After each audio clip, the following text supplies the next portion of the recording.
2024 में अगर यही रवैया रहा तो अभी आप देखिए, अभी तो मुस्लिम लड़कियों का मुस्लिमों के साथ मामला है, अभी आप देखिएगा। अभी तो सिर्फ एक आदमी बदला है, उधर जाकर धर्म चेंज किया है। अभी तो आप और हमारी बेटियां जाएंगी और धर्म चेंज करेंगी, दूल्हा बदलेंगी। कोर्टों में एप्लीकेशनें पड़ी हुई हैं कि मैं फलां लड़के से शादी करना चाहती हूं, मुझे डर है कि मेरा बाप रोड़ा अटकाएगा, मेरा बाप रोड़ा अटकाएगा। 3 लाख मुस्लिम लड़कियों की एप्लीकेशनें आज कोर्ट के अंदर पेंडिंग में हैं कि मेरे लिए शादी का सरकारी बंदोबस्त किया जाए। 3 लाख मुस्लिम लड़कियां गैर मुस्लिमों के साथ निकाह करने के लिए तैयार हैं। सुनना पड़ेगा तुम्हें ये सब कुछ, तुम्हें क्या तुम्हारे बाप को भी सुनना पड़ेगा। दे दो मोबाइल हाथ में। कॉलेज और यूनिवर्सिटियों का मामला यह है कि मुस्लिम लड़कियों के लिए स्कीमें निकाली जाएंगी। इतनी लड़कियां मुसलमान, और क्या कहा जाएगा, मुस्लिम लड़कियां पढ़ने में बहुत पीछे हैं, लिहाजा मुस्लिम लड़कियों के लिए फला कॉलेज में इतनी सीटें खाली हैं, फला डिपार्टमेंट में इतनी सीटें खाली हैं। लड़कों को नौकरी नहीं दी जाएगी, लड़कों को MBBS में जगह नहीं मिलेगी, लड़कों के लिए वैकेंसी नहीं निकलेगी, लड़कियों के लिए निकलेगी। और वहां प्लानिंग है, प्लानिंग। इस भारत में मुसलमान है 30 करोड़ से ज्यादा, मदरसे हैं 4 लाख से ज्यादा, उलमा है 50 लाख से ज्यादा। लेकिन इतने मदरसे होने के बाद, इतने आलिम होने के बाद, इतने मुसलमान होने के बाद, मस्जिदों में इन मुसलमानों के नमाज पढ़ने का परसेंट है सिर्फ 2%। मेरे भाइयों, ये 98% मुसलमान क्या कर रहा है, या 98% मुसलमान क्या कर रहा है? कभी आपने मुहासिबा किया? कभी आप जो समाज और सोसाइटी के अंदर पंचायतें बिठा लेते हो, जो जुल्म करते हो, भरे मजमे में कहता हूं, अगर मेरी बात गलत हो तो बताओ, आज ऐसा होता है कि नहीं होता है कि एक लड़की बाकायदा पंचायत में कहती है कि इस लड़के के साथ मैं 1 साल से रह रही हूं, 2 साल से मेरा इसके साथ ताल्लुक है, अब ये शादी नहीं कर रहा है मेरे साथ, लिहाजा शादी करवाइए। और वो लड़का शादी से जब मना करता है तो पंच लोग बैठकर फैसला करते हैं कि तुम रहते थे कि हाँ ये भी राजी थी, मैं भी, मैंने ऐसा ऐसा किया, तो क्या हुआ? अब पंचायत फैसला क्या करती है? 5 लाख रुपया तुम दो, या तो शादी करो, और शादी नहीं कर रहे हो तो लड़के से 5 लाख, 2 लाख, 1 लाख रुपया लेकर लड़की को दिया जाता है कि जाओ तुम अपना घर बसा लो। बताओ ऐसा होता है कि नहीं होता है? और ये पंचायत में ये फैसले किए जाते हैं कि नहीं किए जाते हैं? ऐसा भी होता है, लड़का किसी लड़की को लेके भाग गया, समाज सोसाइटी में बुराई हुई, बुलाया गया, लड़का लड़की को लेके आ गया, पंचायत बैठती है और पंचायत में ये लड़की का बाप रोता है, अब मेरी लड़की कहीं मुंह दिखाने के लायक नहीं रही। पंचायत बैठती है और पंच फैसला करते हैं कि तुम इस लड़की से शादी करोगे? साहब शादी नहीं करेंगे, मेरे घर वाले तैयार नहीं, लाइए 2 लाख रुपया दो, और लड़की को दे दिया जाता है। मैं पूछना चाहता हूं कि लड़की अपनी मर्जी से जब भागी है, लड़का भी अपनी मर्जी से भागा है, पंचायत बैठी है, सजा लड़के को ही क्यों मिल रही है? उससे 2 लाख रुपया लेकर फिर उसी लड़की को क्यों दिया जा रहा है? जब गलती दोनों की थी तो सजा दोनों को क्यों नहीं मिल रही है? एक तरफा सजा का क्या तमाशा है, ये मुझे बताइए। ये आपकी सजा क्या शरई सजा है? क्या कुरान और हदीस के मुताबिक सजा है? जबकि कुरान ये कहता है कि जिना के मामले में लड़की ज्यादा गलत होती है, लड़का कम। लड़की की तरफ से ज्यादती होती है और लड़के की तरफ से कम, क्योंकि कुरान ने कहा है अज़्ज़ानियतु वज़्ज़ानी फजलिदू कुल्ला वाहिदतिन मिनहुमा। जिना करने वाली लड़की और जिना करने वाला लड़का, इन दोनों को 100-100 कोड़े मारो। अल्लाह ने पहले लड़की कहा है, बाद में लड़का कहा है, क्योंकि जिना की शुरुआत और जिना की हिम्मत और जिना के लिए उकसाना लड़की की तरफ से पहले होता है।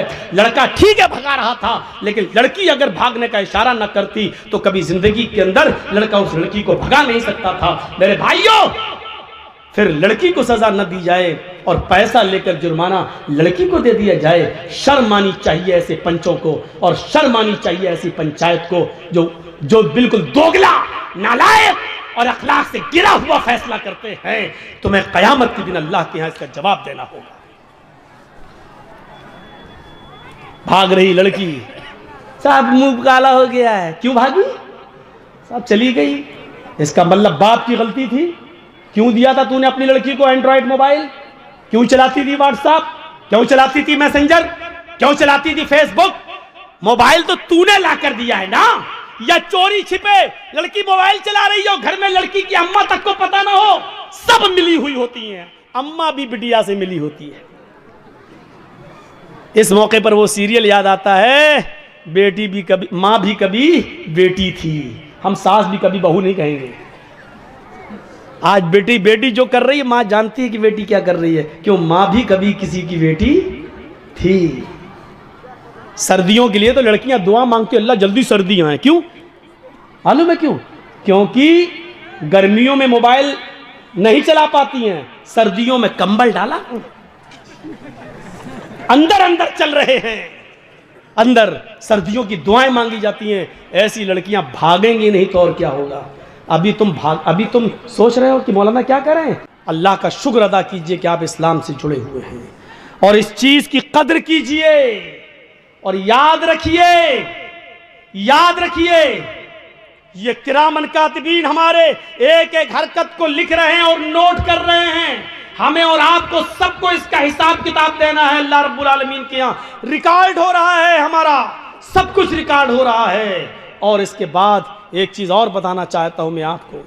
मैं कह ये रहा था कि हिसाब कितना किया है। बेटा सही बन रही वीडियो, घबराओ नहीं, तुम्हारे चैनल में आज 80,000 रुपये आएगा इस महीने का। इसको अभी पूछो मैं क्या कह रहा था तो नहीं मालूम है इसको, लेकिन ये देखने आया कि सही बन रही कि नहीं वीडियो। इतना डांटने के बाद भी हरामी पना देखिए आप, और सुअर पना देखिए, ये हाल है इनका। सोचिए आप, मुझे आदत पे आना पड़ रहा है। मैं सोच रहा था उम्र बढ़ गई, अब अपने अंदर संजीदगी लाओ, लेकिन आप लोगों ने लाने नहीं दिया। अभी भी देख रहा सही बन रही कि नहीं बन रही है। शर्म आनी चाहिए, शर्म। तो मेरे भाइयों, मैं कह यही रहा था कि हमें और आपको एक एहसास पैदा होना चाहिए। 4 लाख मदरसे, यहां से मेरी बात कट हुई थी। परसेंट कितना? 2%। उलमा 50 लाख, मुसलमान 30 करोड़। हैसियत क्या? परसेंटेज कितने नमाजी 2। 98% क्या कर रहे हैं? सोचिए, 98% क्या कर रहे हैं? गुस्सा जिद्दों को आता है, मुर्दों को नहीं।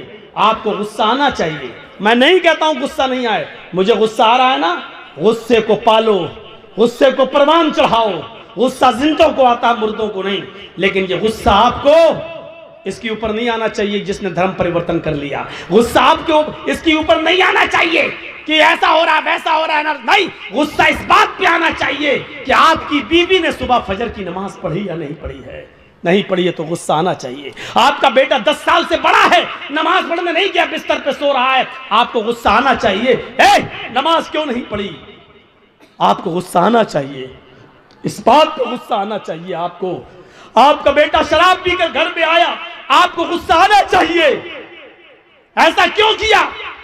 आप गुस्से को पालिए, परवान चढ़ाइए, और बच्चों को पढ़ाइए और लिखाइए, क्योंकि पढ़ाने और लिखाने के साथ ही आप एक अच्छा इंसान बना सकते हो अपने बच्चों को। तो मेरे भाइयों, गुस्सा जिंदों को आता है, मुर्दों को नहीं।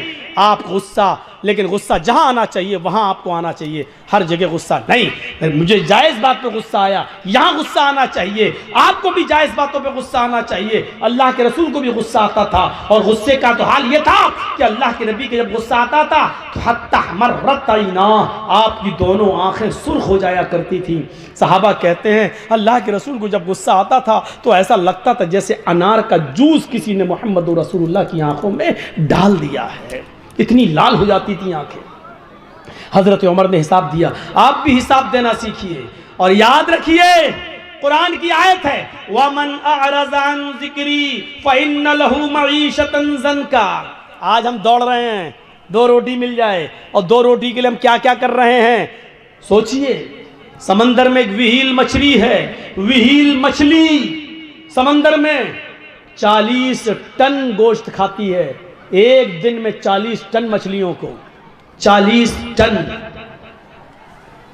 आप सोचते जाइए, 40 किलो का एक मन होता है, हैं? और 100 किलो का एक कुंटल होता है।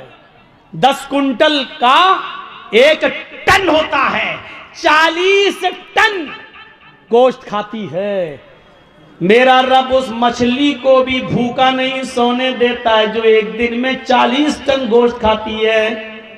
आए 2 रोटी खाने वाले, आए 2 मुट्ठी चावल खाने वाले, तू इतना परेशान क्यों है? तू इस 2 रोटी को कमाने के लिए किसी को धोखा दे रहा है, किसी के साथ गद्दारी कर रहा है। अपनी दुकान खोले बैठा है, मोबाइल का मैकेनिक है, किसी ने मोबाइल संभालने के लिए तुझे दिया, तुझे मालूम है कि 100 रुपए की लागत में ये मोबाइल संभल जाएगा, लेकिन तूने उससे 1000 मांग लिए। इसकी आईसी बिगड़ गई, इसकी ये बिगड़ गई, उसकी वो बिगड़ गई, ये चेंज करना पड़ेगा, वो चेंज करना पड़ेगा। हिसाब किताब जोड़ के आपने 1000 बता दिया और मामला 800 पे डन हो गया। ठीक है।